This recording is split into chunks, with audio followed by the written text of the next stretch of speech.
want you to relax because I basically don't know how this is going to work out. Right? So I fell on the stairs on the way down there and I bloody bumped my head. Just hope it don't affect the act, you know. Well, I fell on the stairs just now and I bumped my head. I hope it don't affect the act. Well, I did. I fell on the stairs. I'm going to keep on till that guy in the third row gets it, right?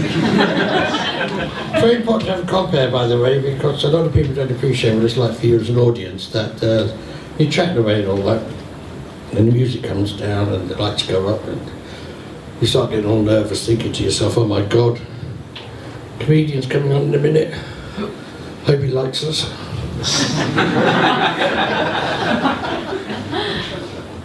I'm 77 and I didn't think I'd turn into the grumpy old geezer I'm becoming now, but I'm afraid I am.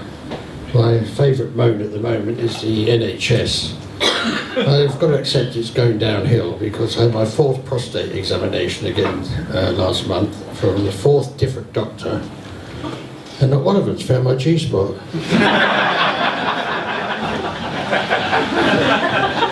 You ladies in the front, can you tell me, is it a rumour?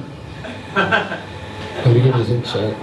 Another thing that gets me is, like, I'm deaf in both ears, so I've got these hearing aids in, and I went to have them checked out the other day, and even that's gone retro, the conditions in there.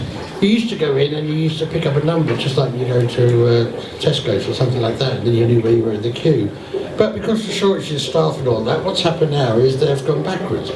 And it's back to the old days. You go in there now, remember this, we're all deaf, and it's, people come out and they wear a mask because it's still pandemic conditions in the hospital, and then with the mask on they shout out our name. But we're deaf.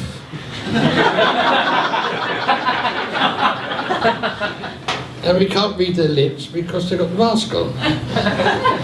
So being British, we all sit there waiting to see if anybody's getting up to go forward, and then somehow mentally in our heads we all count to 10, I guess, or something, because nobody moves, so we all jump up and rush them at the same time. And it turns out the bugger hasn't turned up, so he just moves on to the next one. We could have had that space, you know. Another thing that gets me is dumb questions. Like I phoned up Domino Pizza the other day. This guy answered the phone and goes, "Carl here, what do you want?" And I said, "Carl, have a fucking guess."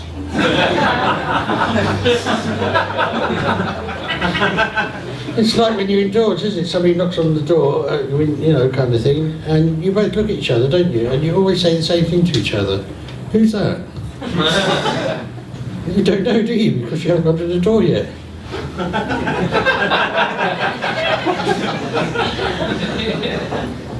Another thing, people, you have to be friendly to people, and you know, they don't react the way you expect.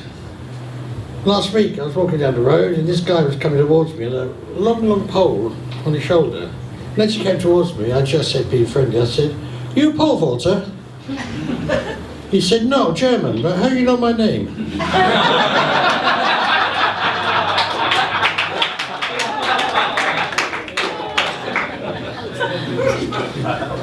I went to a hairdresser's the other day. That's another dumb sort of situation going on there.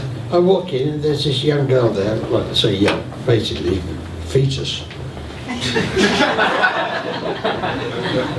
And she looks up and she goes, "I think it's some sort of thing in South London, hairdressers, they've got to finish every sentence with this silly noise that goes something like this." And I went in there and she looked up and said, "You come for a hair appointment?" I went, "No, fish and chips, what do you think?" And she said, "What's your name?" I said, "Robin Banks." She went, "Oh, that's right." And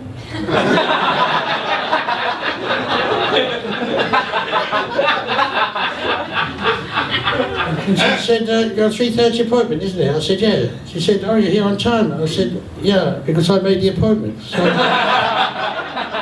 it's getting heavy weather now. Then she passes me on to this hair therapist, right? And she takes me down the back and she sits me down and then she looked at my hair and she said, "Oh, you're going grey." I said, "Well, get a fucking move on then."